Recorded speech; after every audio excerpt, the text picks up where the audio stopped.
Wadonjo ne chamago wala ni jatend migao mar Teko Opiyo Wandayi oyudore tago maliet e kinde manopedho dwaro mondo mi jokanyo e sekta mar teko opuodhi chenro mar keto kambi mar keyo modhi mag nyamburko kata Kenya Pipeline e lwet joket mwandu.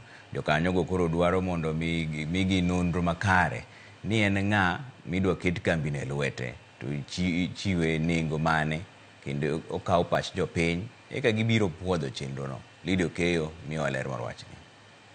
E odiechieng' mar ariyo, jod bura ne omedo keto e tago maliet jodito mag piny owacho kod mago mawuok e chiro mar keto mwandu dhi Nairobi Securities Exchange e gombo mar piny owacho keto kambi mar keyo modhi mag nyamburko Kenya Pipeline Company e lwet joket mwandu. Jatend migao mar Teko Opiyo Wandayi oyudore kamatek e lero ber keto kambi ne lwet ji giwegi.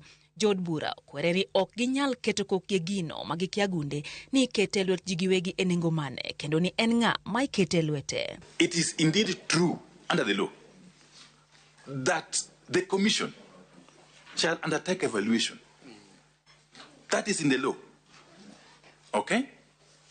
It doesn't say the commission shall take the evaluation and shall undertake evaluation before Parliament approves the process to proceed.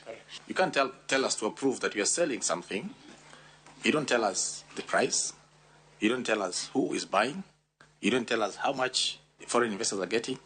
You don't even tell us the value of the company. We know how angry the publics are out there. And our approval here without details makes us look like people who are not serious. Give us details, then we can be sure of what it is that we are approving. Otherwise, giving you a blank check is not going to happen. Kaluwore gi report mano pedhe od bura juma mokalo, piny owacho biro yudo yuto maromo siling bilion 100 e chenro no, omenda ma ibiro tigo de siro budget ma pachuka. Kata kamano, jod bura no keto liet ni nyaka kaw pach jopiny ka ginyalo kadhe kaluwore gi lwasi mar siasa ma sani omako liet e thurka. We shall be able to provide you with evidence or proper records of these public participations that we are conducting internally. Okay? At an appropriate time. In the process of doing public participation, how will you look in the eyes of Kenyans? Just tell us, we have already conducted as a ministry, and here is the evidence, here are the records. Jatije kambi mar Nairobi Stock Exchange Frank Mwiti bende noyudre tago maliet mar lero ka poni gisiro kang makamano mar yudo hala ka olero ine gichopo kanyo mana mar lero ber mar chenro no kendo ber mobiro go ka okadhe e ka gibiro chake ayanga. These issues that have been raised by these honorable members should be addressed by the Capital Markets Authority before we even proceed with this discussion, Chair, if possible.